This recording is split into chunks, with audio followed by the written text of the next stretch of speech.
চা কত করে? চা তো আমি টাকাতে বিক্রি করি না ভাইয়া। কেন আপনি টাকা দিয়ে কেন বিক্রি করছেন না? আচ্ছা, টাকা নিয়ে বিক্রি করছি না বলতে কি, এটা যে আমার কাছে যদি মনে করি যে আমি এখানে যদি টাকার জন্য মানে বিজনেস করতে আসতাম, তাহলে আমার ঘরের পাশে আমার দোকান আছে, সেই দোকানেই আমি এটা বেচতে পারতাম।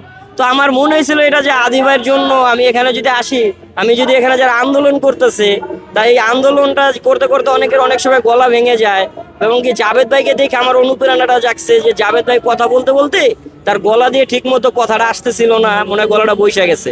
তখন আমার মনে হয়েছে কি যে ওখানে যদি আশেপাশে চার দোকান আছে কি নাই সেটা আমি জানি না, কিন্তু তারা 2 দিন ধরে কথা বলতে বলতে মনে করেন গলা ভেঙে গেছে। তখন আমি মনে করি যে আমি যদি ওখানে চাটা দিই, তাহলে হয়তো বা সবাইরই একটু ভালো লাগবে, চাটা খেলে গলাটা ব্যথা কমবে বা কথাটা একটু ভালো করে বলতে পারবে, গলা ভাঙাটা কমবে। এই জন্যই আর কি আমার উদ্দেশ্যটা আসা ছিল। আসলে আমি দূরের থেকে এসেছি, 12 নম্বর থেকে, তো আমার শাহবাগের আশেপাশে বাসা না। দ্বিতীয় কথা হয়েছে কি, আর আমার মনে হলো কি আমি যদি লার্কি দিয়ে এটা এইভাবে করি, তো আমার মনে হয়েছে যে আমি লার্কিটা ওখান থেকে একবারে নিয়ে আসতে পারবো, আর এখানে সারাক্ষণ গরম রাখতে পারবো।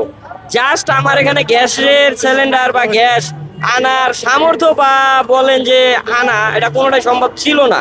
তাই আমার যা বা আয়াত্তে যা ছিল, আমার তৌফিকে যা ছিল, আমি সেই দিয়ে এইভাবে ব্যবস্থাটা করেছি। কত টাকা আপনার মূলধন ছিল? আসলে আমার মূলধন ছিল বলতে গেলে আমার 1500 টাকা ছিল ঘরে, সেটা দিয়েই আমি এটা আর কি আমার মতো করে আমি ব্যবস্থা করে এখানে এনেছি। এখন আপনার এই চা খেয়ে সবার মানে কি বলছেন? আসলে চা খেয়ে কি বলছে তা তো আমি প্রকাশ্যে বলতে পারবো না, যারা 2-1 ভাই খায় তাদের কাছে জিগাইলে হয়তো বা আপনি অনেক ভালো। কেমন লাগছে যে এখানে আপনি যে গ্রামের মধ্যে একটা চা পাচ্ছেন? হ্যাঁ হ্যাঁ, গ্রামে মানে ফ্যামিলিতে যে চাটা বানানো হয় এরকম চাই মনে হইতেছে, যে নিজের ঘরের চা খাইতেছি, মানে দোকানের চা মনে হইতেছে না। যে চাটা আপনি নিয়েছেন কেমন, মানে কি মনে হচ্ছে?